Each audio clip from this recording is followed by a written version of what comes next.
Et avant ça, je vais vous présenter mon ami Mathieu Baudry, qui va animer cette soirée avec nous. Alors, deux parties dans cette soirée, une partie théorique, pompeusement théorique, où on va présenter ce qu'on appelait les océans du ciel. En fait, c'est une proposition de l'AFA. On a créé un PowerPoint et puis on a rajouté des éléments sur où peut-on trouver l'eau dans l'univers. Voilà. C'est très générique comme présentation. C'est très. Oui. Ça a un effet grand panel et surtout, si vous avez des questions, n'hésitez pas. Alors en direct, vous posez des questions en direct. D'accord. Vous dites, oh, j'ai une question, si on peut y répondre, c'est très bien, si on ne peut pas, voilà. Alors samedi 2 août, on est accueillis à la MJC de Louvciennes. Alors nous, on n'est pas MJC, mais enfin si, on est MJC aussi, parce qu'on est aussi au bureau de la MJC. Mais on a une association qui s'appelle Louvre Science, Science de Louvciennes. En fait, c'est une association de promotion de la science. Et voilà. Alors, qui sommes-nous? Louvre Science, une association de médiation scientifique, 100% bénévole. On est à peu près 10, 11, 12 dans l'association. La vice-présidente est là. Je viens de présenter. Alors, voilà, Guillemette, vice-présidente. Moi, j'assure la présidence. Il y a Mathieu qui est également au sein de l'association.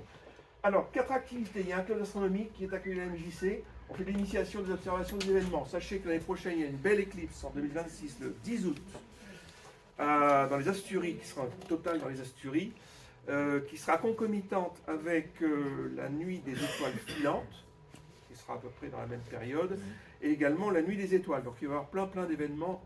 Par contre, si vous voulez observer la centralité, ce qui est extraordinaire, comme ici en 99, eh bien, ce sera dans les Asturies. Par ailleurs, en 2027, dans le même pays, à l'extrême sud, au niveau de Malaga, vous avez également une autre éclipse totale de soleil qui va durer à peu près 7 minutes, qui est très très longue.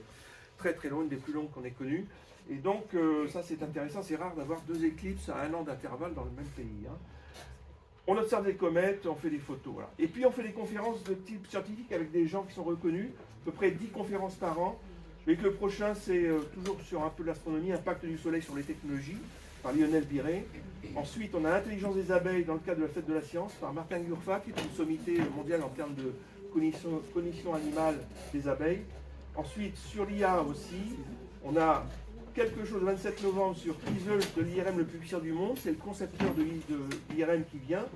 Hervé Tiss, je pense que certains doivent le connaître, qui va nous faire quelque chose sur la cuisine moléculaire. Valérie Lenné qui vient de découvrir un océan sous un satellite de Saturne qui viendra vous faire satellite de Saturne dernière découverte. Philippe Glaser sur la résistance aux antibiotiques. Benjamin Brigaud sur géothermie et réchauffement climatique. Très intéressant, un point sur un grand volcanologue qui va nous faire quelque chose sur volcanologie et société humaine. Marc-André Sellos, biodiversité, que vous devez connaître, il intervient souvent le soir à la télévision. Et enfin, on attend Étienne Klein, dont la date n'est pas reconnue, mais qui viendra fin de l'année. On organise également ici à Port-Marly la fête de la science. Cette année, c'est du 3 au 13 octobre. Le thème, c'est intelligence. On est en train de concevoir des ateliers, il y a des théâtres, des jeux. Et puis, 4e point et dernier point de l'association, on fait beaucoup d'ateliers dans les écoles primaires sur tous les aspects scientifiques. Voilà. Donc, le site c'est louvrescience.com, on est sur Instagram, on est sur YouTube, on a un blog. Vous pouvez nous appeler, il n'y a aucun problème. Alors, question, on va y aller. La nuit, qu'est-ce qu'on voit dans le ciel? C'est pour tout le monde. Les étoiles. Les étoiles. Bah oui, on voit des étoiles. Alors, est-ce qu'elles ont toutes le même éclat? Bah non. Alors, l'éclat d'une étoile, on appelle ça la magnitude. Alors, la magnitude, une étoile de magnitude 0, c'est une étoile qui est assez brillante, 0. Plus la magnitude va être positive, moins elle va être visible. Plus elle va être négative, plus elle va être visible. Par exemple, le Soleil, moins 26, la Lune, moins 13. D'accord? Limite de visibilité à l'œil nu, 6. Donc on parle de magnitude. Donc elles n'ont pas toutes, effectivement. On en voit, alors, par une nuit pure, on voit à peu près 6000 étoiles. Par une nuit pure. Toutes sont-elles de toutes... voilà, on parle de magnitude. Alors, il y a 2 types de magnitude. Il y a la magnitude visuelle. C'est celle que vous voyez. Chacun d'entre nous voit une étoile, elle est brillante. Et puis il y a ce qu'on appelle la magnitude absolue. C'est quoi la magnitude absolue? C'est la magnitude de l'étoile telle qu'on la verrait à 3 parsecs. Parsec, c'est un nombre d'années-lumière. D'accord?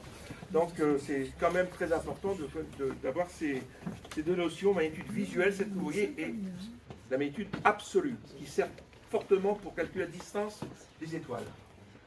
Est-ce qu'on sont toutes de la même couleur? Non. Alors quelle couleur vous avez, vous pouvez me citer pour les étoiles? Rouge. Ah oui, rouge. Il y a des étoiles rouges. Citez-moi un nom d'étoile rouge. Une étoile très connue, rouge. Antares. Est-ce que vous connaissez le nom d'Antares? Alpha Scorpion. En ce moment, elle est en plein sud. Alpha Centaure. Alpha Centaure. Non, Scorpion. Scorpion. Pas Alpha. Non, Alpha Centaure n'est pas visible ici. Dans une constellation, on appelle Alpha l'étoile la plus Alpha, brillante c'est l'étoile la plus brillante. de la constellation. J'ai Donc cru on que a c'était pas- Alpha Alors. du Centaure. Alpha du Centaure, c'est l'étoile la plus brillante de la constellation du Centaure. Voilà. Alpha Donc. Scorpion, c'est donc l'étoile la plus brillante du Scorpion. Donc, vous avez des étoiles de couleurs différentes. Alors, si on a la chance, ce soir, on va observer Albireo. Alors, Albireo, c'est bêta du cygne. C'est une étoile double, on va en parler. C'est une étoile qui tourne autour de l'autre étoile, d'accord? Il y en a une qui est bleue et l'autre qui est verte. Et c'est absolument caractéristique. Donc, on a des étoiles un peu de toutes les couleurs qui donnent un peu l'âge des étoiles quand on les observe. Est-ce qu'elles sont seules ou est-ce qu'elles sont en système, les étoiles que vous voyez? Il parlait de la composition des étoiles. La couleur, Oui, C'est la couleur. la couleur. Pardon? l'oxygène, l'hydrogène, etc. Ah oui, alors si on utilise, on analyse le spectre des étoiles, effectivement, on va se rendre compte que la couleur donne aussi les caractéristiques chimiques de l'étoile. Chromatographie, Spectrographie. spectrographie. Voilà. Donc, très bien. Alors, seul ou en système? Ça veut dire que, est-ce que les étoiles que vous voyez, les plupart sont toutes seules, ou est-ce qu'il y en a une qui tourne autour de l'autre, ou deux qui tournent autour? Oh, ça doit être possible. Bah, pratiquement, on va se rendre compte ce soir à l'observation qu'il y a plein d'étoiles doubles, triples, quadruples. C'est ça. En fait, si on prend une photo aujourd'hui, une photo dans un an, bah, on va se rendre compte que l'étoile a bougé et tourne autour. Alors, on ne parle pas d'exoplanète. Hein. On parle de système. C'est comme si, en ce moment, vous aviez deux soleils. Hein. D'accord? C'est un système qui tourne autour de l'autre. Donc, il y a plein d'étoiles doubles, d'étoiles triples, quadruples qui existent. D'accord? Est-ce qu'elles, d'après vous, les étoiles, est-ce qu'elles varient d'éclat dans l'année ou sur 10 ans ou sur 20 Ouais, ans? c'est plutôt sur plusieurs années, non? Alors, d'après vous? Oui. Oui. Oui. Eh bien oui, vous avez des étoiles variables énormément. Et vous avez des étoiles variables qui varient sur 2 jours. Mais fortement. Algol, qui est le nom d'une étoile. Algol. D'ailleurs, il ne faut pas trop la regarder, on dit que l'algol tue. Donc, c'est dangereux, ouais. C'est dangereux, hein? C'est dangereux. Algol, eh bien, vous avez cette étoile qui varie énormément. À peu près tous les 2 ou 3 jours. Donc elle est très fortement visible ici. Donc vous avez des étoiles variables. Voit-on toujours les mêmes étoiles au cours de l'année? Ben non. Hein, puisque la Terre, elle balaye complètement tout l'univers sur un an. Alors c'est ce qu'on a dit, hein, en fait, l'éclat d'une étoile se nomme la magnitude. La plus brillante, Sirius. c'est Sirius Alpha du grand chien, on ne la voit que l'hiver. L'étoile polaire, qui est assez peu visible, l'étoile 2, c'est celle qui donne le nord. D'accord? L'étoile à la limite de visibilité de l'œil nu, à peu près 6-5. Les moins brillantes, 34 avec le télescope James Webb. Alors c'est Ah ouais. pratiquement, c'est évidemment, il faut même sur Terre, on n'arrive pas à les observer. D'accord? Les couleurs des étoiles, on trouve toutes les couleurs, on en a parlé tout à l'heure. Il y a des étoiles doubles, triples, quadruples. Albireo, Beta Cygni qu'on va regarder ce soir. Et certaines étoiles varient d'intensité lumineuse. Algol, donc Beta Persée. Un Persée, c'est une constellation qui est toujours visible, ce qu'on appelle circumpolaire. D'accord? Et qui varie tous les 2 jours avec une baisse énorme de 70% de sa luminosité. Donc c'est sans arrêt tous les 2 jours. Qui n'est pas dû au passage devant l'étoile d'une planète. D'accord? Oui? La visibilité des étoiles est liée à leur distance par rapport au lieu d'observation uniquement. Non. Voilà. Non. La visibilité, l'éclat des étoiles est dû premièrement à leur distance et deuxièmement à leur grosseur, leur taille. D'accord? Donc vous pouvez avoir par exemple, on parlait de Antares. Antares est une étoile très brillante, 0, quelque chose. Et Antares, elle est très très très éloignée. D'accord? Très, très, très, très éloigné. Par contre, vous avez, par exemple, une étoile très proche, Alpha, on en parlait, Alpha Centaure, mais Alpha Centaure, autour de Alpha Centaure, tourne une autre étoile, qui, elle est pourtant la plus proche de la Terre, 4,5 années-lumière, et elle est pratiquement invisible, parce qu'elle est toute petite. D'accord. Alors voilà, ce soir, ce qu'on va voir, c'est ce qu'on appelle le grand triangle de l'été. Alors le grand triangle de l'été est constitué de 3 constellations. La Lyre, avec Vega qui est l'étoile principale de la Lyre. Vous avez le Cygne avec Deneb, alpha du Cygne. Et vous avez l'Aigle et son étoile principale Altaïr. Donc 3 étoiles très brillantes. Hein. Vega c'est négatif. Donc ça c'est... Je crois que c'est 0, Vega. Non. Je sais même en dessous. Ouais, peut-être 0. Mais je pense que c'est négatif. Alors ce soir, constellation du Cygne. On va regarder notamment. Alors, cette constellation du Cygne, elle est assez facile. C'est une grande croix. D'accord. Une grande croix. Vous avez Deneb. Alors, Deneb, c'est alpha du Cygne. C'est le nom de l'étoile. Elle est à 2616 années-lumière. Une année-lumière, c'est la distance parcourue par la lumière en un an. Donc, 10 000 milliards de kilomètres. Fois 2600. Magnitude 1,25. Donc, elle est relativement... Et vous avez Albireo qu'on regardera. Voilà une photo d'Albireo en bas. Qui est prise avec un gros télescope. Et on voit les couleurs. Et ça, on va le voir dans le télescope si on a la chance. D'accord, Albireo, 385 années-lumière, magnitude 3. C'est un système double. Donc une étoile qui tourne autour de l'autre. Et sur 2 couleurs tout à fait fortes. Hein. C'est pas... Voilà, on distingue vraiment très bien. Donc ça fait partie des choses qu'on va observer. Je vous parlais d'Algol comme étant des étoiles variables, tous les 2 jours. Elles disparaissent, elles réapparaissent, elles disparaissent, elles réapparaissent. Eh bien, Algol varie de la magnitude 2,3 à 3,5, qui est énorme, parce que c'est logarithmique, hein, et en 3 jours. D'accord. Et donc, le compagnon d'Algol est une étoile plus sombre. La baisse d'intensité lumineuse peut être due à la présence d'exoplanètes, ce qui n'est pas le cas d'Algol.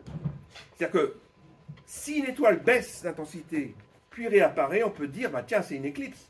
Et peut-être qu'il y a une planète qui passe devant. Exactement ce qu'on connaît ici, ce qu'on connaît sur Terre. En fait, oui, c'est possible, mais c'est déjà, la baisse d'intensité lumineuse est extrêmement faible. Il faut avoir vraiment des systèmes extrêmement performants pour l'identifier. Et surtout, il faut que le plan de la planète, de l'exoplanète, soit exactement dans le même plan que nous. Parce que si jamais elle est décalée, ça ne marche pas. D'accord? C'est pas le même plan. Donc Algol est une étoile extrêmement intéressante, qui est une étoile variable. Donc toutes les étoiles n'ont pas un éclat fixe. Hein? Et donc, voilà, on va continuer. Alors, on parle de delta Céphée. Pourquoi delta Céphée particulièrement? Alors Céphée, c'est une constellation, vous voyez, vous avez la Polaris, l'étoile polaire qui se trouve en haut là. Donc ça, c'est une constellation qui est visible toute l'année. D'accord? Céphée, et puis on a delta Céphée. Elle est intéressante parce que cette étoile, ici, les étoiles de ce type ont servi à calculer les distances dans l'univers. C'est-à-dire pour calculer les distances très éloignées de galaxies, de nébuleuses. D'accord? C'est en fait des marqueurs, si vous voulez. Hein, elles sont, parce que, alors pourquoi c'est des marqueurs? Ça, c'est quelque chose qui a été découvert par une dame au début du XXe siècle, hein, qui est vraiment quelqu'un de très, très, très reconnu dans le monde scientifique. Elle s'est rendue compte que c'est une étoile variable, et la durée de variabilité, par exemple, vous avez une étoile variable qui va varier en 10 jours, d'autres en 100 jours, d'autres en 1000 jours, et bien la durée de variabilité était en corrélation avec l'éclat de l'étoile.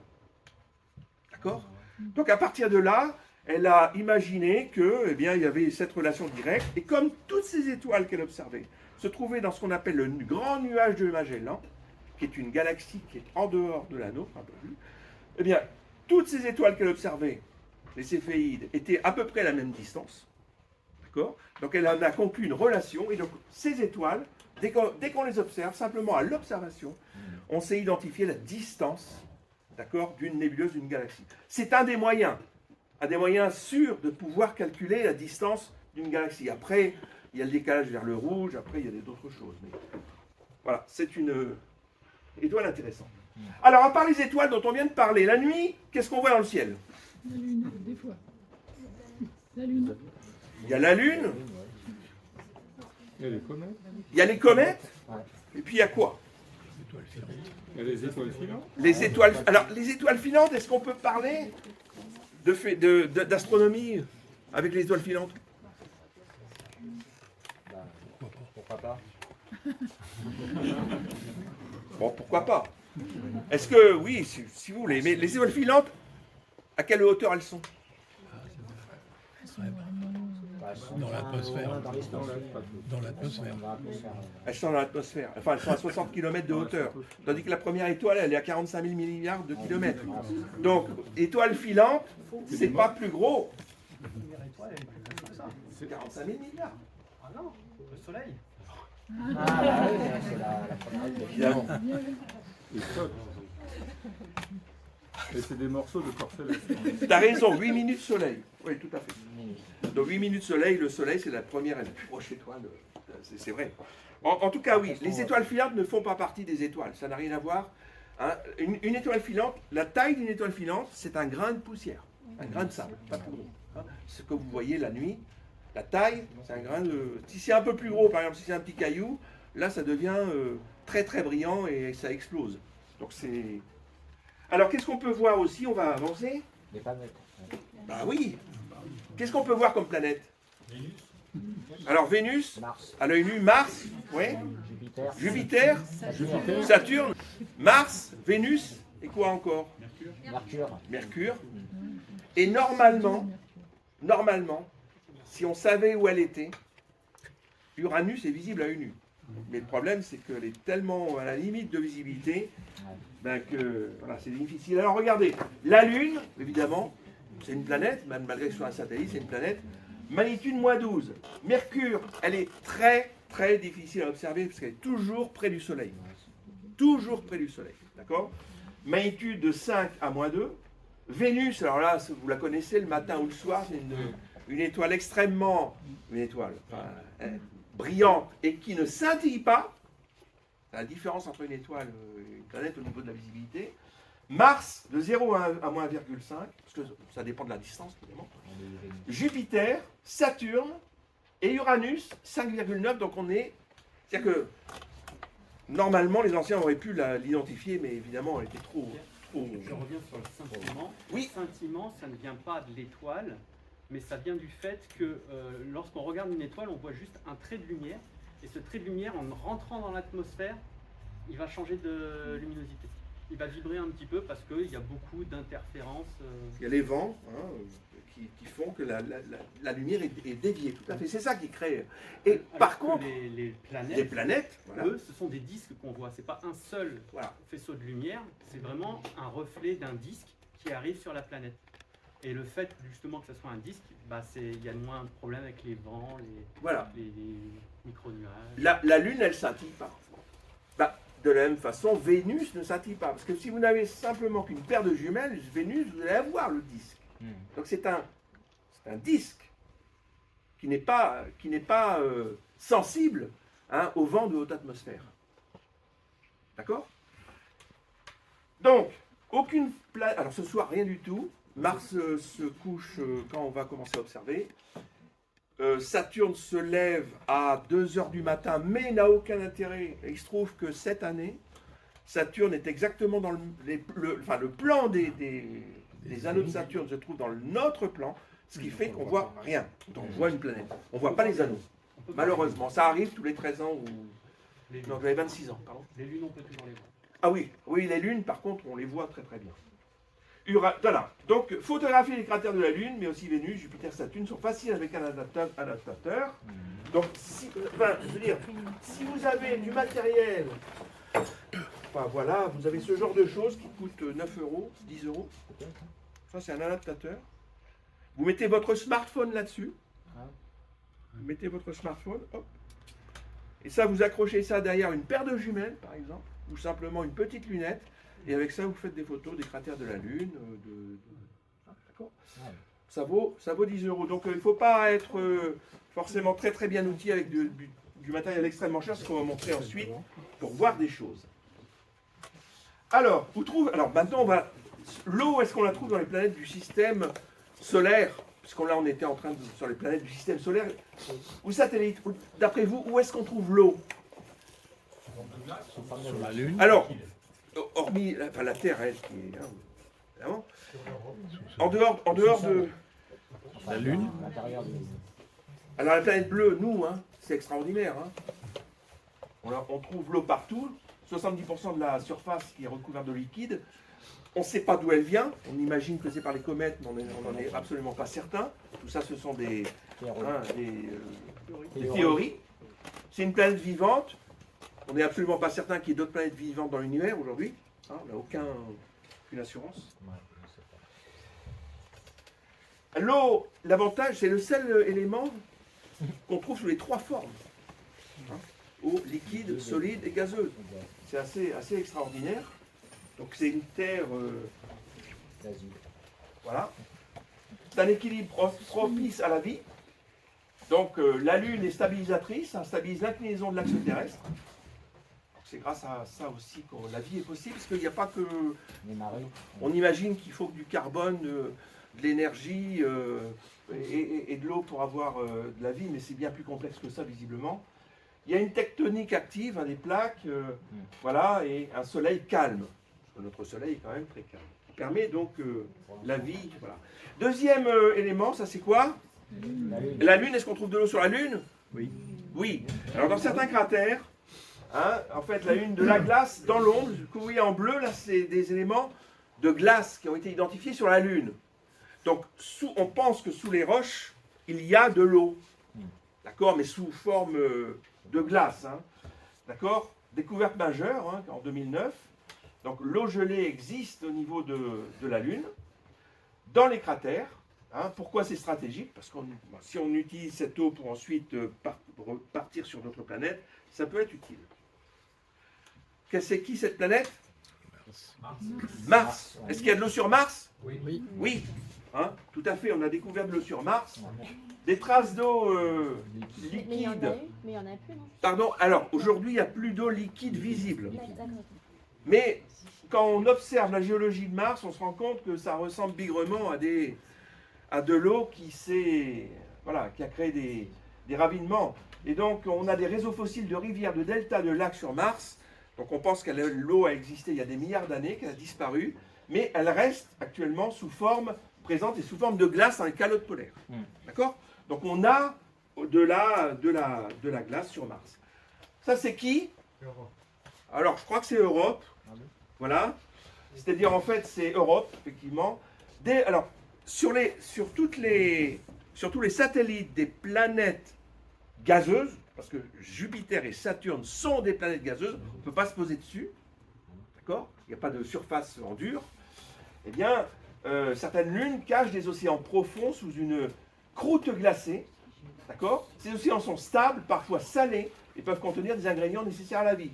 Comme Europe, océan global sous 20 km de glace. Activité tectonique possible. Alors, on voit, ce que vous avez vu avant, c'est assez extraordinaire. Hein. C'est des photos de geysers d'eau. C'est des geysers d'eau sur Europe qui ont été photographiés. D'accord? Donc, c'est les effets de marée que provoque Jupiter. La Lune fait des marées sur la Terre, Jupiter fait des marées sur Europe. incroyable. Sauf que c'est beaucoup plus violent du coup, puisque Jupiter est beaucoup plus... Et la température? Alors la température, c'est parce qu'il y a des mouvements. Il y a des mouvements à l'intérieur qui sont dus justement aux effets de marée. Et les mouvements, donc, qui dit mouvement dit réchauffement, et qui dit réchauffement dit l'eau fond. Exactement. C'est ce qu'on pense. Hein. En tout cas, si vous voulez avoir plus, parce que si vous en savez un peu, en février, vous avez le spécialiste de ça qui va venir, le gars qui a découvert ça, il va vous expliquer tout de A à Z. D'accord? Monsieur Lenné, astronome à l'Observatoire de Paris, qui a découvert donc de l'eau sous mi-masse. Voilà, d'ailleurs c'est marqué en dessous, voilà, Europe, Ganymède, voilà, Encelade, jet spectaculaire de vapeur d'eau. Et Mimas, alors Mimas, j'en parle simplement parce que M. Valéry Lenné, qui l'a découvert, va faire une conférence ici le 12 février sur comment il a découvert donc, la présence d'eau sous forme d'océan sous Mimas, qui est un des satellites de Saturne. Il a fait un travail, enfin ça fait 20 ans qu'il travaille sur Saturne et sur pourquoi les anneaux, pourquoi les différents satellites sont à telle distance, et ainsi de suite. Donc c'est très intéressant, il nous fera ça. Ensuite, Qui dit satellite, pardon, qui dit satellite, dit aussi les anneaux de Saturne qui Oui. vont composer énormément d'eau. exactement. De glace. Les anneaux de Saturne sont également composés d'eau, en partie. D'accord. Donc Titan, vous connaissez Titan, c'est le plus gros satellite de Saturne, d'accord. Une lune unique, hein, donc atmosphère dense qui contient, alors c'est partout, c'est de l'azote, du méthane, du CO2, enfin sur toutes les planètes. Hein. Il n'y a aucune planète où on trouve de l'oxygène comme sur la Terre, hein, en tout cas dans le système solaire. Climat actif, nuages, pluie, rivières, des mers en surface, lacs et mers de méthane, d'accord, vous voyez, et un océan d'eau sous la glace. Donc c'est quelque chose, enfin ça fait partie des satellites qui sont extrêmement intéressants à aller visiter. Et c'est d'ailleurs le cas des missions. Vous voyez les missions qui ont été lancées sur les différentes lunes. Alors Lune, Mars, Comète, Europe, Encelade, Ganymède, Mimas, Titan. Et vous avez le nom à chaque fois à droite des missions qui ont été envoyées par la NASA pour essayer d'y comprendre plus. Hein, sur, voilà. Et ça, c'est Pardon ? le fait que le méthane soit liquide. Oui. Pour rendre le méthane liquide, on sait qu'il faut faire quelque chose, hein, laisser sa température ou monter en pression. Et donc là, quelle est la raison de la liquéfaction du méthane sur ces planètes? Le fait qu'elles soient... Pardon ? Je dirais en majorité la température. La température et la pression. Le gaz devient liquide, le liquide devient solide. L'eau devient glace et le méthane devient liquide. Ça doit être la température, je pense. C'est température ou plus Ou température? pression, généralement. Et la pression, je pense. La pression Mais- aide à rendre solides les... Encore une fois, je vous enjoins à venir en février. Vraiment pour ce type de questions, vous aurez vraiment des questions, des réponses bien plus précises. Les planètes en dehors de notre système solaire. Alors, là on vient de parler de nos planètes, à nous. Et maintenant on sait qu'il y a des exoplanètes, des planètes en dehors du système solaire. Totalement invisibles à l'œil nu, bien sûr. Et même avec de très gros instruments, elles sont appelées exoplanètes. On a fait 2 conférences ici sur les exoplanètes, donc cette année. Hein. Les premières ont été découvertes en 1995 à l'Observatoire de Haute-Provence par 2 Suisses. D'accord. Et voilà, plusieurs techniques permettent de les identifier, notamment lors de transit. Hein, transit, la planète passe devant l'étoile, donc légère baisse d'intensité lumineuse, mais c'est extrêmement rare, parce qu'il faut vraiment que le plan soit le même, enfin qu'on soit dans le même plan. Donc une sorte d'éclipse, mais c'est très rare. Donc on passe par d'autres techniques, d'accord, pour identifier. Mais c'est très difficile d'observer directement une exoplanète, d'accord.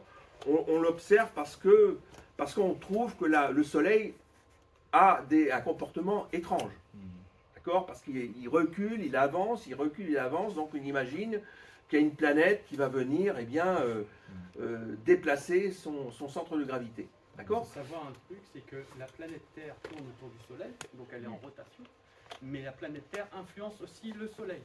C'est-à-dire que, pas énormément, mais Exactement. le Soleil, il va tourner, il va vibrer en fait, en même temps que la rotation. C'est-à-dire que Jupiter entraîne un léger... Le Soleil fait ça. Jupiter qui tourne. Donc, s'il fait ça, Comme ça. Voilà. C'est vraiment comme ça. exactement. Et en fait, en regardant une étoile dans le ciel avec des outils performants, on voit certaines étoiles qui vont vibrer comme ça au fur et à mesure de l'année. C'est parce qu'ils ont une planète énorme qui tourne autour, qu'on ne peut pas voir parce que la planète en elle-même n'émet pas de lumière. Mais en faisant des calculs, on aperçoit du coup cette variation avec un cycle régulier. Et c'est donc une planète qui est en rotation autour de cette étoile-là. D'accord. Ouais. Donc voilà, c'est-à-dire qu'en fait l'étoile elle fait des petits cercles comme ça. Attendez. Oui, Est-ce que pardon. vous pouvez réexpliquer Oui. le principe de l'exoplanète? C'est une Planète. planète qui n'est pas de notre système solaire. Voilà. Pas L'exoplanète qui traverse. Non. C'est une planète qui n'est pas dans notre système Dans solaire. notre Elle système peut faire solaire. partie d'un Qui autre tourne autour d'un système. autre soleil. Qui tourne autour d'une étoile. On voit les étoiles la nuit. On a parlé d'étoiles doubles tout à l'heure, c'est-à-dire deux systèmes d'étoiles. Par contre, là, c'est pas deux systèmes d'étoiles, c'est une étoile et une planète. Et cette planète, alors, pour la voir, soit on peut la voir directement avec des instruments extrêmement puissants, mais il faut qu'elle soit très loin et très brillante.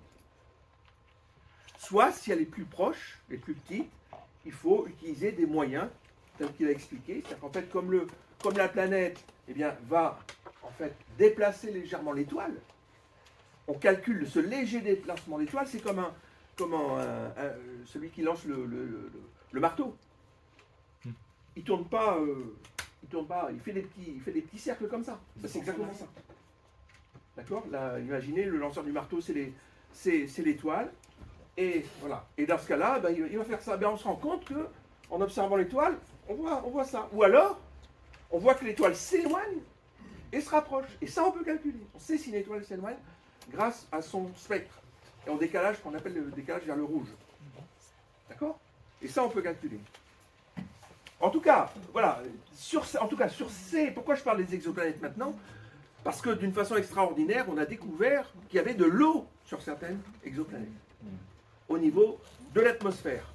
D'accord? Donc ça veut dire qu'on sait qu'il y a une atmosphère, on sait qu'il y a certaines exoplanètes possèdent de l'eau.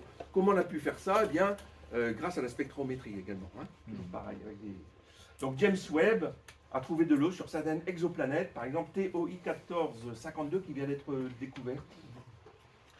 On est à peu près certain qu'il y a de l'eau dessus. Alors voilà une image de synthèse, enfin en tout cas une image d'artiste. Hein?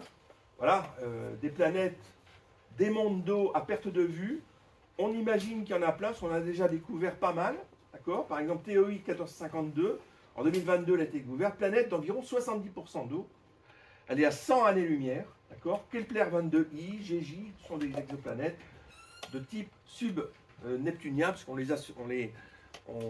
on les rapproche de ce qu'on connaît, nous, sur le système solaire, parce que c'est le seul système qu'on connaisse. Voilà. Et donc, on les détecte par analyse de la densité moyenne, hein, et surtout par le transit. Si jamais cette planète passe devant l'étoile, si on a la chance qu'elle passe devant cette étoile, ce qui arrive, mais il faut en observer énormément, des millions pour arriver à les détecter. Donc il n'y a que les grands télescopes et l'informatique qui permettent de faire ça. Eh bien, la lumière qui est issue de l'étoile traverse l'atmosphère et vient vers nous. Eh bien, quand la lumière traverse l'atmosphère, elle récupère en fait ce qu'on appelle des rays des rays d'absorption qui correspondent au gaz que la lumière a traversé. Il faut peut-être mieux expliquer en fait ce que c'est qu'un spectre lumineux. Vas-y. Un spectre lumineux, lorsque on prend de la lumière, on va diviser toutes les couleurs. Donc on va avoir un arc-en-ciel. C'est quand vous passez un rayon de lumière dans un prisme, vous voyez un joli arc-en-ciel. Donc en fait, ce que vous voyez, c'est le spectre lumineux de la lumière classique, blanche, qui contient tous les rayons. Lorsqu'on fait passer une lumière dans un gaz, ce gaz va absorber une des couleurs. Voilà. Et en fait, l'arc-en-ciel, il ne sera pas complet. Il ne sera pas complet parce que cette couleur est absente. Et en disant que cette couleur est absente, donc on sait que cette couleur correspond à ce gaz. Exactement. Donc c'est comme ça qu'on identifie. À partir de ces analyses, on peut savoir, juste avec un rayon de lumière, quel gaz compose le milieu à travers lequel le rayon passe. Oui. Donc on peut savoir si, lorsque on regarde un rayon de lumière qui vient d'une étoile et qu'on a la chance qu'il y ait une planète qui passe devant, si on voit justement ces manquements de couleurs, ce qu'on appelle donc les raies d'absorption, ces manquements de couleurs, on sait que dans l'atmosphère de cette planète, il y avait de l'oxygène, il y avait de l'azote, il y avait de l'hélium, il y avait exactement la composition. Il faut avoir de la chance, parce qu'il faut vraiment être dans l'alignement de l'étoile et de la planète. Mais vu qu'il y a énormément d'étoiles dans le ciel, on peut trouver ces cartes-là. Et on les trouve facilement parce que quand le Soleil et la planète passe devant, cette étoile, en fait, la luminosité va diminuer. Et c'est ce qu'on revient à ce qu'on disait tout à l'heure. On identifie comme ça des exoplanètes qui sont présentes et du coup leur composition. C'est parfait. Bah, merci beaucoup, Très bien Mathieu. expliqué. Voilà. Donc, à part les étoiles et les planètes, la nuit, qu'est-ce qu'on voit dans le ciel? Satellite. Alors, des satellites, vous voulez dire artificiels? Oui. Alors oui, on en voit, effectivement, on en voit. D'ailleurs, c'est une catastrophe. Hein, c'est une catastrophe pour les astronautes parce que c'est complètement pollué. Et faire une photographie aujourd'hui du ciel sans avoir des satellites qui passent et qui polluent, ça devient une gageure. Enfin, ça devient très difficile. Hein, d'accord? Voilà. Alors, il y a effectivement les satellites, mais qu'est-ce qu'on peut voir aussi? Le Les nuages. Alors, des météores, c'est très large parce que c'est tout ce qui est dans le ciel, météore. Un météore, un ballon qu'on voit dans le ciel, c'est Les un météore. astéroïdes. Alors, des astéroïdes qui viennent percuter la Terre, oui, ça s'appelle des bolides. Ça arrive. Mais on peut voir d'autres choses. On peut avoir des comètes. Alors, on peut voir des comètes. La Voie lactée. Voilà, je veux dire, mais j'ai pas osé. Ça vous dit quelque chose, la Voie lactée? Qu'est-ce que c'est? Une galaxie. C'est quoi la Voie lactée? C'est notre galaxie. C'est notre galaxie. Notre galaxie. Hein, c'est un des bras de notre galaxie. Alors, qu'est-ce que la Voie lactée, hein? D'accord? Ben voilà ici une photographie qui a été prise de la Voie lactée avec un grand angle, ou une succession de photographies qui ont été juxtaposées. Hein. Donc, c'est notre galaxie, constituée d'étoiles faibles et proches, hein, qui donnent un aspect lacté. C'est pour ça qu'on appelle, au départ, il y a 400 ans, on ne savait pas ce que c'était. Il a fallu attendre des instruments pour savoir. Le centre constitué d'un trou noir supermassif se trouve dans la constellation du Sagittaire. Donc on ne le voit pas parce qu'il est masqué par des poussières. Alors regardez un petit peu, c'est comme si on sortait là, c'est une image d'artiste évidemment, c'est comme si on sortait de notre Voie lactée, qu'on prenait la photo de loin, et voilà ce que ça donne. C'est-à-dire qu'on a le centre, ici, dans le Sagittaire, nous, on voit, le Soleil, c'est sur un des bras, d'accord? Le bras de Persée, le bras de l'Écu, et voilà. Et puis, un peu partout, on trouve des amas d'étoiles, ce qu'on appelle des amas ouverts, des amas globulaires, dont on va parler ensuite. Et puis, il y a d'autres galaxies en dehors de la nôtre. D'accord? Mais celle-là, c'est, attention, là, alors très facile à photographier avec un smartphone, elle est gigantesque. Hein. Donc 100 000 années-lumière. 100 000 ans à la lumière pour traverser d'un bout à l'autre. Après, j'aurais tendance à dire que si vous voulez voir une étoile de la Voie lactée, il suffit de lever de la tête, puisque toutes les étoiles qu'on voit sont des étoiles de la Voie lactée. La Voie lactée. Voilà. On est en plein milieu de la Voie lactée. Exactement. Pas tout à fait. On est dedans. On est dedans. Alors la Voie lactée, on a dit ce que c'était. Qu'est-ce qu'on voit aussi? L'aurore boréale. Alors, l'aurore boréale, oui, alors c'est un phénomène très intéressant, hein, puisque c'est du plasma. Enfin, c'est le plasma solaire qui est émis par le Soleil et qui apparaît effectivement surtout dans les contrées du Nord lorsque le Soleil émet. Alors, oui, mais ça reste dans... On est dans le proche... on est très proche de la Terre avec les aurores. Hein. Les Et c'est aurores effectivement... boréales, en fait, Alors ce j'en sont parle les- pas, on n'en parle pas ici, mais ça fait partie des choses qu'on voit. Ouais, ce sont les résidus en fait du Soleil. Quand il expulse Il est- des matières, il arrive vers la Terre. Et la Terre, on a un bouclier magnétique. Donc le pôle Nord et le pôle Sud nous fait un espèce de bouclier magnétique. Toutes ces matières en fait sont déviées. Et au niveau des pôles, arrivent quand même à rentrer sur la Terre en faisant des jolies couleurs. Voilà, Très dangereux pour c'est la magnifique. santé, une On peut en voir jusqu'ici, hein, même dans le sud de la France. Ah oui, parce qu'on Parfois. on est plus protégé par la magnétosphère. Pardon? On est plus protégé par la magnétosphère Au niveau des pôles? du rayonnement solaire. Oui. Au niveau des pôles, oui, parce que le bouclier magnétique, en fait, il revient au niveau des pôles. Non, ça n'a Alors, rien à voir, non. Qu'est-ce qu'on peut voir aussi? La nuit, vous pouvez voir certaines nébuleuses et certaines galaxies à l'œil nu. C'est difficile, il faut quand même des instruments. Mais certaines nébuleuses et galaxies sont visibles. Alors, quelle est la différence entre qu'est-ce que vous pensez? Enfin, nébuleuse, galaxie, c'est les termes qu'on utilise souvent l'un pour l'autre. Et d'après vous, c'est quoi la différence? Ouais, c'est pas trop. C'est pas les. Non, c'est pas évident. Hein. Voilà, une nébuleuse sont des nuages composés de gaz et de poussière. Ils apparaissent lorsqu'une étoile, par exemple, meurt ou naît. Donc c'est un nuage, c'est pas constitué d'étoiles. On va en voir ce soir. Des nébuleuses. M57 par exemple, c'est une nébuleuse intéressante qui a une forme annulaire d'un anneau. Voilà. Par contre, une galaxie, ce sont des ensembles composés de millions et de milliards d'étoiles liées entre elles par la gravité. D'accord? Donc c'est comme notre Voie lactée. Notre Voie lactée est une galaxie.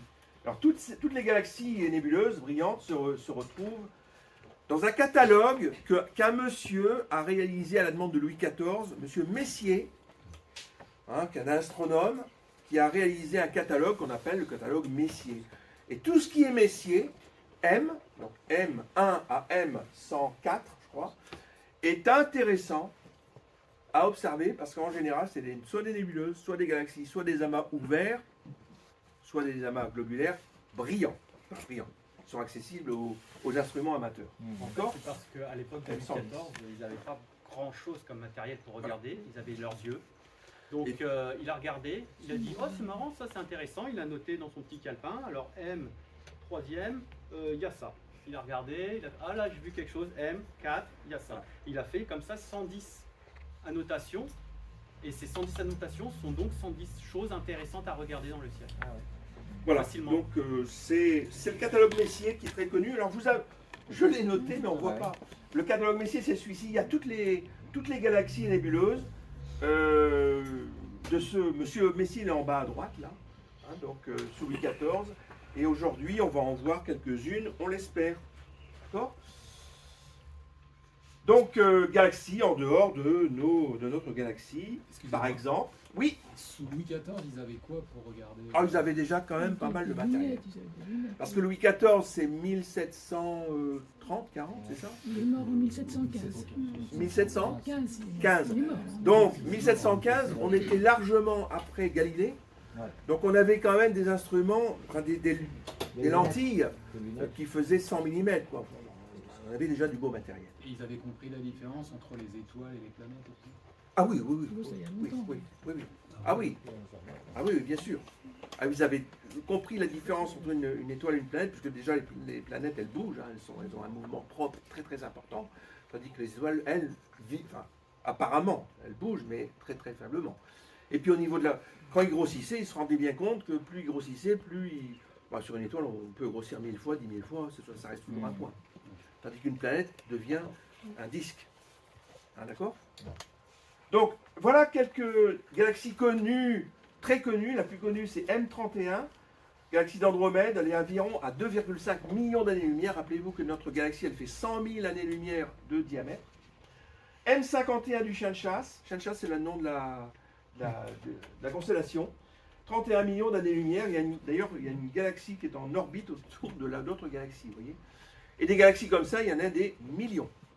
D'accord ? Celles-là sont assez connues et on peut les photographier sans de gros instruments.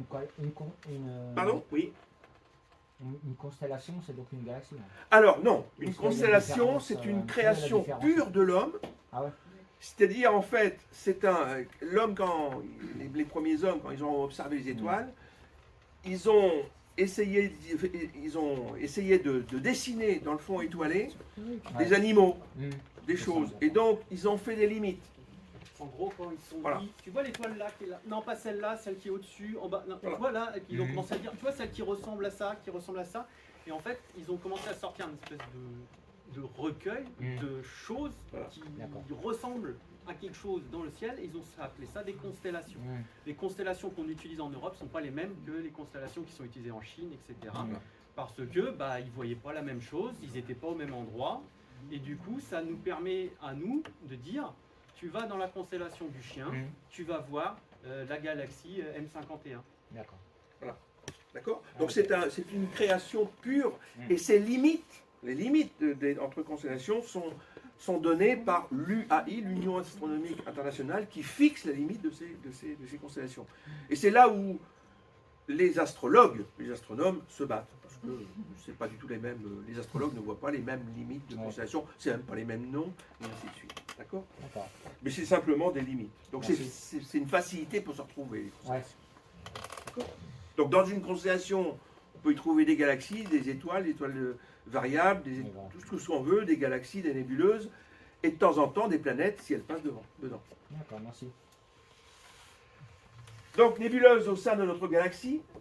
Hein. Il y a des nébuleuses qui se trouvent dans notre galaxie, la Voie lactée. On a des nébuleuses pas mal. Hein. Ce sont des nuages éclairés par des étoiles situées derrière. C'est le résultat de l'explosion d'étoiles, de supernovas. On trouve de l'eau dans le gaz des nébuleuses. Par exemple, dans cette magnifique tête de cheval en bas à droite, qui se trouve dans la constellation d'Orion, d'accord, et à droite M42, donc M42, et en bas, qui n'est pas loin du tout, la tête de cheval, parce que ça ressemble à la tête de cheval, L'hippocampe. oui, un hippocampe si on veut, eh bien, il y a de l'eau identifiée, on trouve de l'eau. On sait qu'on a... Ce sont des endroits de formation de futures planètes. D'accord? Voilà, donc l'eau est présente à ce niveau-là, on l'a détectée. Alors ces photos, la photo qui est en haut là, en haut à droite, elle a été prise avec ce petit instrument ici, hein, ce petit télescope qu'on va utiliser tout à l'heure. D'accord? Donc vous voyez qu'avec des instruments relativement petits, on arrive à faire des fabuleuses photographies. La nébuleuse M27, alors M27, la nébuleuse du Altair, qui fait partie de notre galaxie. Constellation du Petit Renard, vous voyez, nébuleuse planétaire. On appelle ça nébuleuse planétaire parce que ça ressemble à une planète. Mais c'est le résultat de l'explosion d'une étoile. D'accord? Vous avez la photo qui est ici, visible ce soir, M27. Elle se trouve pas loin du Cygne, ce grand... Voilà, la grande croix dont je vous ai On voit parlé. bien la zone délimitée, justement. Alors voilà, les zones, les tirés en jaune, là, c'est ça les limites des constellations. D'accord? On voit les limites, le dauphin, la flèche, l'aigle, le cygne. Et on revoit Voilà. alpha, bêta, le Et classement on des retrouve, voilà, constellations selon l'étoile la plus brillante, lettres la deuxième, grecques, la troisième, etc. Alpha la plus brillante et ainsi de suite. D'accord? Donc, alors celle-là, on espère la voir ce soir aussi. M57, c'est une nébuleuse également planétaire, annulaire de la Lyre. M57, nébuleuse planétaire, visible ce soir à 2286 années-lumière. D'accord? Donc voilà ici une très belle photo. Voilà, l'eau dans les nébuleuses, eh bien on a détecté de l'eau dans les nébuleuses. Hein. Donc ce sont des réservoirs invisibles. D'accord? Les nuages interstellaires froids contiennent de la glace d'eau sur des grains de poussière. Cette eau, elle est présente en des quantités gigantesques, à des milliards de fois ce qu'il y a sur l'eau, ce qu'il y a sur la Terre. D'accord? Donc c'est pour ça aussi qu'on pense que peut-être ce n'est pas les comètes qui ont permis la formation des océans sur Terre, mais que c'est l'eau présente dans ces nuages interstellaires au moment de la formation du système solaire. D'accord? Donc ça, c'est présent.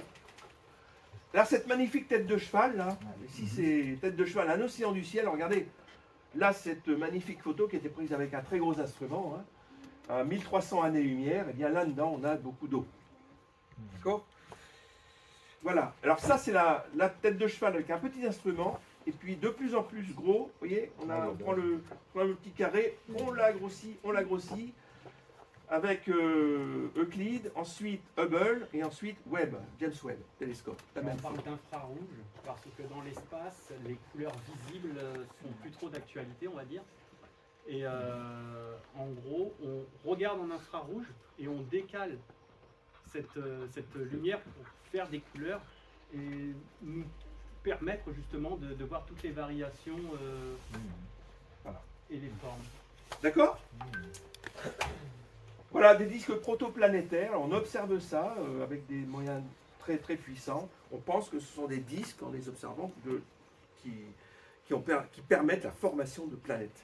D'accord? Notamment des disques qui contiennent de l'eau, ce qu'on appelle des disques protoplanétaires, qui tournent. D'accord? Lors de la forme, vous voyez l'étoile, elle éjecte autour d'elle tout un tas d'éléments, dont de l'eau. On pense que, par exemple, notre ceinture d'astéroïdes, avant, elle était beaucoup plus grande, et puis certains astéroïdes se sont rassemblés pour faire les planètes. Et quand les planètes passent à côté des astéroïdes qui restent, la planète grossit, elle aspire. Toute question de gravité dans l'espace, de toute façon. Voilà. D'accord? Donc, alors, on a vu des nébuleuses, on a vu des galaxies, il y a aussi des amas globulaires, on va en voir ce soir. Toujours au sein de notre galaxie, par contre on en voit dans d'autres galaxies, mais ils sont beaucoup plus difficiles à voir. Amas globulaires sont des rassemblements d'étoiles où chaque étoile au sein de cet amas est très proche l'un de l'autre. C'est-à-dire une année-lumière, ce qui est très faible. Et donc ça donne des choses comme ça. Voilà. En bas à gauche, là, vous avez un amas globulaire qui est M13 qu'on va regarder ce soir, normalement, si c'est clair. Il se trouve dans la constellation d'Hercule, c'est un amas globulaire, et donc un des plus beaux, un des plus brillants. Et cette photo a été prise avec un gros instrument, mais avec ce type, enfin avec le télescope là, de Mathieu qui se trouve là-bas où je suis ici, on fait des photos où on voit bien l'amas globulaire avec les principales étoiles. D'accord ? Voilà, M5, qui est également un autre amas globulaire dans le serpent, hein, qui ressemble, donc voilà, on est dans la même... Là, il y en a plein dans le ciel de l'amas globulaire. Ça fait partie des M quelque chose, Messier, hein, catalogue Messier. Voilà, il y a aussi ce qu'on appelle des amas ouverts qu'on observe la nuit. Alors c'est quoi un amas ouvert? C'est un rassemblement d'étoiles, mais qui n'est pas aussi compact qu'un amas globulaire. D'accord? Et ça, on en trouve plein. Par exemple, ce soir, on va essayer de voir M11. M11, c'est une constellation qui se trouve pas loin de l'Aigle, se trouve dans l'écu de Sobieski, qu'on appelle, c'est le nom de la constellation, au sud de l'Aigle. Et on a un amas ouvert qui s'appelle M11. C'est un amas constitué d'étoiles, mais assez éloignées les unes des autres, mais quand même, ça ressemble à un nuage avec un petit instrument. D'accord? Voilà. À part les étoiles, les planètes, la Voie lactée, les nébuleuses, galaxies, amas globulaires, ouverts la nuit, c'est ce qu'on a déjà vu. Qu'est-ce qu'on peut voir aussi? Les... Alors, il y a des choses dont vous avez entendu, on a entendu parler au début de séance. Supernova. Et ensuite, c'était... Supernova. D'accord? Les comètes. D'accord? Donc les comètes, c'est des sortes de boules de neige sale. D'accord? Qui sont... On appelle ça... Enfin, on dit qu'elles sont décrochées d'un nuage, les nuages de Oort, qui se trouvent très très loin. Hein. Et de temps en temps, elles viennent s'approcher, elles repartent, elles reviennent, elles repartent. Hein. Elles sont... En général, voilà. Il y a des comètes qui ont des... qui sont périodiques, d'autres non périodiques, elles viennent une fois, puis on les observe plus. Donc la dernière brillante, c'est une magnifique comète qui est passée en octobre 2024, donc il y a peu de temps, avec des instruments très faibles. On pouvait voir des photos qui ont été prises avec un smartphone. Ça, c'est pris avec un smartphone. D'accord? Donc, qui s'appelle Sushincham Atlas. Parce qu'elle a été découverte par l'observatoire en Chine et Atlas, qui est un regroupement d'observatoires dans le monde. Automatique. Ça, c'est ces comètes sont maintenant, la plupart du temps, sont découvertes par des automates et non plus par des gens qui cherchent des comètes. Ça arrive, mais c'est de plus en plus rare. On la voyait à l'œil nu. Pardon? On la voyait à l'œil nu. Très fortement. Très fortement. Ok. Oui, c'était une magnifique comète. Hein. C'est la plus... Enfin, il y a des comètes qui ont été beaucoup plus brillantes. La plus brillante depuis 30 ans, c'est Hale-Bopp, dans les années 90. Alors là, c'était 10 fois plus que la comète de Halley. Elle passe tous les combien, celle-là? Celle-ci, là? Oh non, c'est énorme. Je crois que je l'ai mis, mais c'est des dizaines de milliers d'années. On la reverra pas. Ah oui, on verra. Voilà. Alors, Fini. en fait, les comètes, on pense que c'est... Alors, c'est une théorie qui dit que l'eau de la Terre a été amenée par les comètes. D'accord? Mais c'est une théorie, on n'en sait rien du tout. C'est peut-être par le nuage proto-planétaire qu'on a vu tout à l'heure. Mais c'est parce qu'on trouve beaucoup d'eau dans les comètes. On analyse par spectrographie aussi les comètes, et bien on trouve de l'eau. Alors, on s'est rendu compte que c'était pas certain du tout que l'eau sur Terre soit l'eau des comètes, parce que l'analyse atomique de l'eau n'est pas la même. C'est pas le même isotope qu'on trouve en fait sur Terre que sur les comètes. Donc c'est pas certain du tout. Ça a été découvert il y a peu de temps. Donc, une origine possible des océans, c'est une hypothèse, un impact massif au départ de la création de la Terre. Mais problème, certaines comètes ont un rapport isotopique, deutérium sur hydrogène, différent de celui de l'eau terrestre. Donc, on n'est pas certain du tout. Alors, maintenant, on va regarder des photos qui ont été prises par le club avec du matériel simple. On n'a pas besoin de dépenser 10 000 € pour partir. Alors, ces photos ont été prises avec ça, là, cet instrument-là. Alors ça, c'est un 115 en diamètre, un télescope, donc il y a un miroir au fond, il n'y a pas de lentille. Type Newton. Newton, voilà, Il n'y a pas de lentille. pas de lentille. Ce qu'on a exactement, c'est un miroir au fond. Au fond, ici, Normalement, vous pouvez voir un miroir. voilà, il y a un Et fond ce miroir, c'est un miroir incurvé, comme dans les fêtes foraines. parabolique, comme ça. Ceux qui permettent de faire je suis plus gros, je suis plus mince, je suis ondulé, etc. En fait, ça prend la lumière du tuyau et ça va la concentrer à un seul point. Il se trouve après Qui se trouve ici, ici. et puis, Et ici, c'est un deuxième miroir voilà, qui le pousse sur le côté. d'accord. C'est aussi simple que ça. Et ici, on met un oculaire. Observez, on grossit. On fait une petite lentille ici. Donc il n'y a pas de lentille. Il n'y a aucune lentille. Pardon Il y a au moins une Ah lentille. oui, pardon. On il peut y a pas un nous oculaire. mentir là. Au niveau de l'oculaire, il y a une petite lentille. C'est vrai, il a raison. Tout à fait. Donc ça c'est, on va voir des photos qui ont été prises avec ça. On va voir des photos qui ont été prises avec ça. Donc ça c'est pas un télescope, c'est une lunette astronomique, mais une lunette complètement automatisée, c'est-à-dire elle vient, enfin vous la mettez en route, on va voir ça tout à l'heure. Et puis c'est même pas la peine de la mettre en station, elle sait où, elle sait en fonction de la latitude, longitude où est-ce qu'elle se trouve. Et elle regarde le ciel et elle compare par rapport à ce qu'elle connaît et elle va directement à l'endroit qui vous intéresse. Et ça, on observe. Pardon Comment on observe du coup Sur le smartphone. Ah oui, d'accord, ok. C'est-à-dire qu'en fait, il n'y a pas d'œilleton, il n'y a pas d'oculaire. Par contre, il y a un oculaire sur le même système qui est là-bas, mais c'est un faux oculaire, enfin c'est c'est un écran. Vous regardez un écran. D'accord. En gros, Alors, je vous ai expliqué ici, à ce niveau-là, on avait un deuxième miroir qui mettait sur le côté. Voilà. Sur ce genre d'appareil, en fait, ici, c'est pas un miroir, c'est une caméra. C'est Voilà. juste une caméra. Une caméra. Et cette caméra, elle permet de retraiter l'image avant de vous l'envoyer sur votre smartphone. Voilà. Alors c'est fabuleux parce qu'en fait, avant où il fallait des heures et des heures de traitement informatique, c'est-à-dire de prendre des photos, de les ajouter les unes sur les autres, tout ce traitement est fait par ça ou par ça. C'est-à-dire que vous prenez une photo pendant 1 heure et au bout d'1 heure, vous avez une photo qui est de grande qualité. Hein, d'accord. Et ça, ce qui est incroyable, c'est le coût. C'est-à-dire qu'en fait, il y a une baisse de coût énorme sur ce genre d'instrument. L'instrument, ça vaut 600 € aujourd'hui. Celui-là est beaucoup plus cher parce que déjà il est français, donc là, il est plus cher, mais il est également avec un diamètre. Comment ça plus important. s'appelle Alors ça c'est le 6 Star. 6 Star. Ça se trouve S50, ça se trouve dans le commerce, dans n'importe quel. dans une boutique. Ah oui, vous allez à la Maison de l'Astronomie à Paris, enfin Ah ouais. le monde de l'observation, vous l'avez. Voilà, en stock. Donc, C'est chinois, c'est des technologies chinoises. alors ça C'est-à-dire c'est des chinois, technologies mais récentes. c'est chinois Ils ont récupéré Top Gun. Pas de veine. Voilà. High-tech. Non, Non, C'est chinois. c'est C'est pas. chinois, non, c'est pas. C'est simplement. C'est tout ce qui est chinois n'est pas de Non, mauvaise pas qualité. forcément, non. D'accord. Bon, voilà. Alors, ce qu'on va voir maintenant, c'est ça. Alors, par exemple, ça, c'est la comète dont on vient de parler, qui a été prise avec ça, smartphone, sans rien. 30 secondes de pause sur un pied, d'accord. On prend la photo, on a regardé le nombre de... Alors ça, c'est pris du Portugal avec un ciel pourri, d'accord. Ouais. C'était à côté d'une grande ville. Donc, il ne faut pas croire, voilà. Et ça a été donc une magnifique photo de la comète Atlas, qui a été prise en octobre 2024, smartphone Samsung S24. C'est pour ça que je vous ai demandé à certains de venir avec leur smartphone. C'est-à-dire que smartphone, en fonction du... Il faudra que je regarde, mais en fonction de votre matériel, vous pouvez faire ça, d'accord, ou plus difficilement. Mais la plupart des smartphones restants le permettent. Mais il faut regarder dans les configurations de photographie. Donc ça c'est possible. Ça aussi c'est pris avec un smartphone. Ça c'est Orion.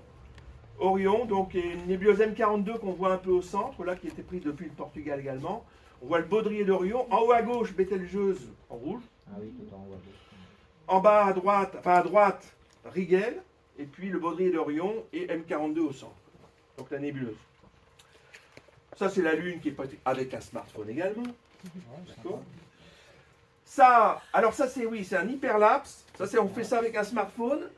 Donc ça, je vais simplement le lancer. Voilà. Je ne sais pas si vous voyez les étoiles, les traînées. Ah oui. Voilà. Alors, ce qui est intéressant, c'est qu'au centre, on voit un avion passer d'ailleurs. Vous voyez au centre, on est au niveau de l'équateur, donc les traînées sont complètement droites. Et puis plus en montant, on est de plus en plus vers l'étoile polaire. Donc ça fait des cercles. Et en descendant, vers l'étoile, enfin le pôle austral. Donc ça, c'était pris sur 2 heures de pause en hyperlapse que permettent les smartphones actuels. D'accord? Donc on peut faire plein de jolies choses. Bon, voilà. Photo avec smartphone derrière un télescope de 115. C'est-à-dire, on a pris ce télescope là, voilà, puis on a mis l'adaptateur que je vous ai montré tout à l'heure. D'accord? Donc l'adaptateur tout simple, hein, tout bête, voilà, qui se trouve, je sais plus où, voilà. L'adaptateur, il a coûté 2 € à tout casser. Voilà, 10 euros. Mais ce qu'il faut, c'est surtout ça. Ça, vous mettez ça. Ça coûte pas cher. Non, Ah bon ça coûte rien du tout. D'accord. Franchement. Non, mais on n'aurait pas dit comme ça. Non, non. D'ailleurs, il ne faut pas acheter ça. D'accord. Je vous dis, enfin, c'est une mauvaise. Non, c'est 200 et quelques, mais le problème, c'est la monture équatoriale qui est vraiment très très mauvaise qualité.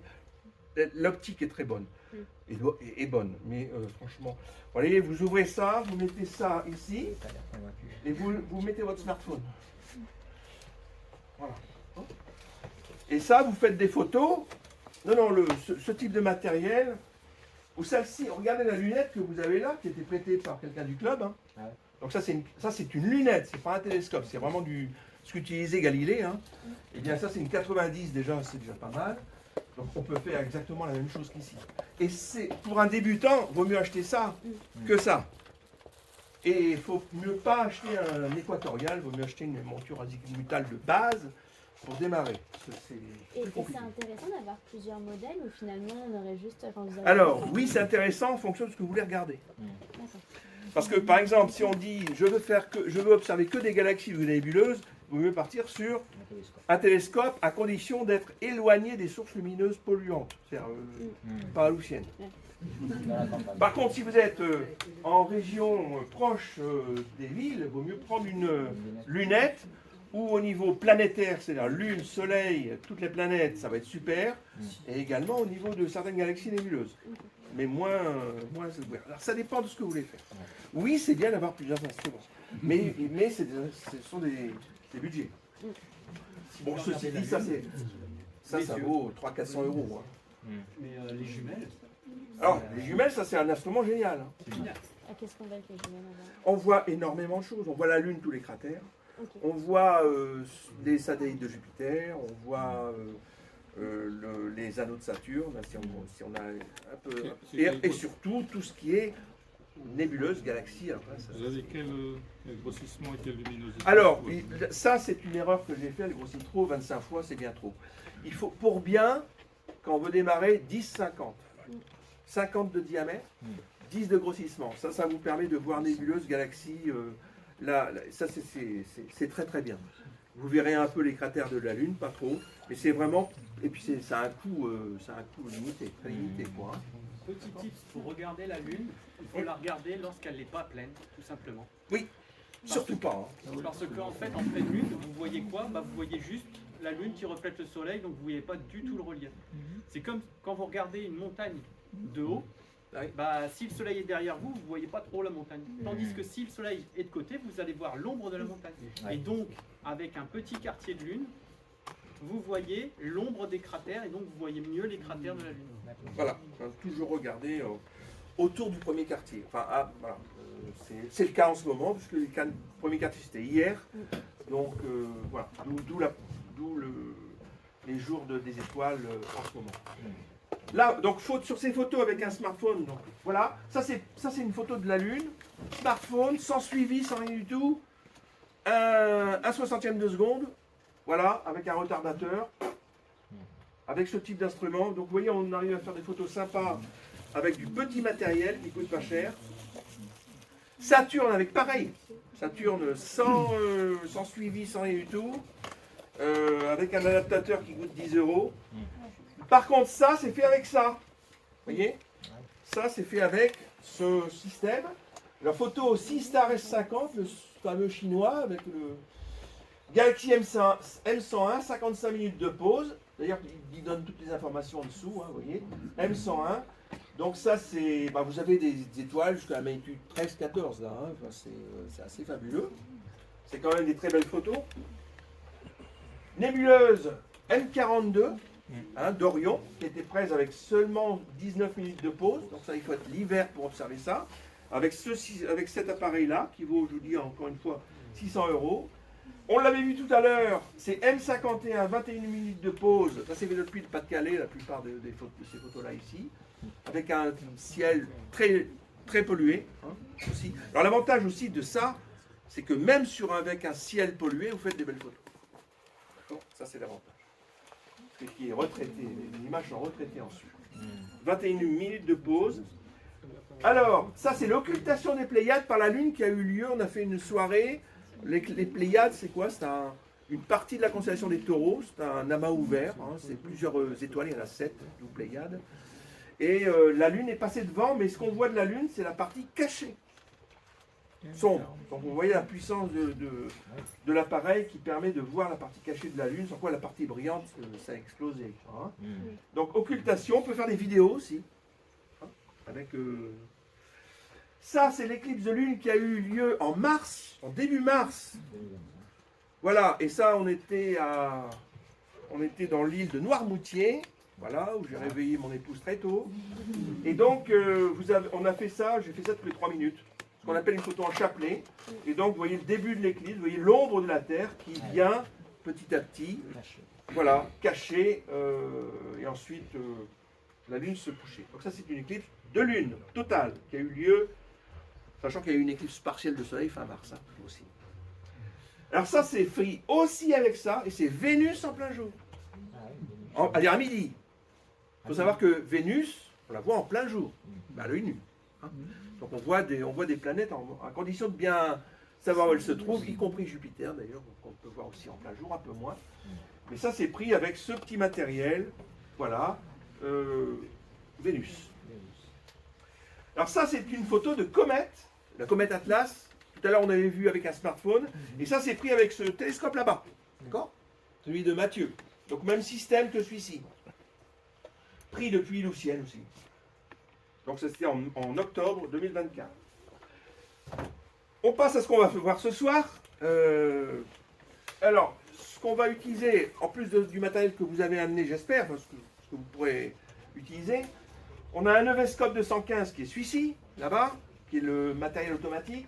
Un Seastar de S50 de ici. Donc là, on va faire des photos, pas tout de suite parce qu'il fait encore nuit, mais de nébuleuses et de galaxies.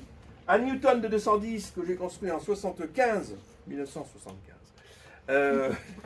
qui est dehors et qui fonctionne très bien, en visuel. Un Newton de 115 qui est celui-ci en visuel.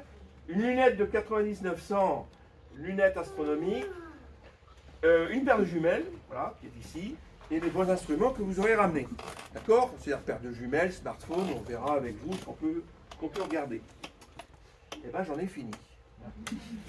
Voilà à peu près ce que je voulais dire. Bravo à Mathieu. Alors n'oubliez pas que vous avez vous avez une carte du ciel qui vous a été donnée. C'est une photo, alors c'est la carte du ciel qui est valable, je dirais tout le mois d'août, quoi. Hein. Voilà, à peu près, quoi, un peu plus. Hein. Donc vous allez pouvoir retrouver à peu près sans quoi. Évidemment, si vous avez un smartphone, vous avez une quantité d'applications que vous pouvez installer qui vous permettent directement de retrouver exactement ce que vous voyez. D'accord? Donc il y en a plusieurs à installer qui sont absolument incroyables hein, pour retrouver, de savoir exactement ce qu'on veut. Oui. Oui. Mathieu, il est là. Comment? La meilleure application que tu utilises comme moi pour les. C'est pas celle-ci? Ça t'est marqué là, ouais? Non. Non? Non, ça c'est fourni bah, c'est par dommage. la Fédération française d'astronomie. Moi, donc on j'utilise. reçoit ça. Alors, j'en ai plusieurs d'installés. Mais franchement, celle qui est la plus à jour, avec les comètes. Stellarium, Starwalk. Non, je préfère conseiller Stellarium parce que c'est français. Oui, alors Stellarium c'est français, oui. Stellarium c'est français. Et en plus, alors il y a une partie gratuite et une partie payante. La partie payante, c'est par exemple si vous voulez pointer des comètes qui viennent d'être découvertes, des choses comme ça. Et pour le commun des mortels, c'est franchement suffisant. Hein, d'accord? Voilà quoi. Pardon? Non, une partie payante. Oui. Oui, une partie payante. poste, Voilà. les payants, ça va être les satellites artificiels. Oui, c'est ça. C'est laquelle, la française? Stellarium. Stellarium. Et l'avantage de Stellarium, c'est que vous pouvez aller dans le passé, dans le futur, pour voir l'évolution du ciel pendant la nuit. Et vous pouvez même voir une photo du ciel à votre emplacement lors de votre naissance. Ouais, c'est fabuleux. Non, franchement, Ah oui, elle est à 16 €. voilà. Mais la version Ouais, mais gratuite de la Stellarium, version, voilà. elle est large. Mais, Et en plus, elle se synchronise avec votre gyroscope, c'est-à-dire que vous pointez votre téléphone dans le ciel et vous voyez ce que vous êtes censé voir. D'accord. Donc voilà. Alors sachez qu'on, comme vous avez vu, on fait plein de conférences. Vous pouvez venir. De toute façon, on vous enverra. Dès que ça concerne l'astronomie, on vous enverra une invitation. D'accord. Il y en a une en septembre, hein, là, et puis une en février. Et puis on a un site web, louvscience.com, sur lequel vous voyez tout ce qu'on fait, tous nos programmes. Il y a aussi un blog, et il y a un YouTube, et il y a Instagram. Il faut bien qu'on précise aussi qu'on Oui. est des passionnés, ce n'est pas notre métier. Ah non, oui, on est complètement On va en dehors du prendre circuit. forcément 100% de ce qu'on dit comme Voilà. véracité, on peut se tromper. Oui, bien sûr. On est complètement, bien sûr, des amateurs et on fait ça totalement. Enfin, tout Louvscience est bénévole, hein, on intervient, tout est gratuit, quoi. Hein, et voilà, donc on fait ça par intérêt pour la science, pour la chose, pour les sciences, parce qu'il n'y a pas que l'astronomie qu'on fait, on fait un petit peu tous les domaines de la science.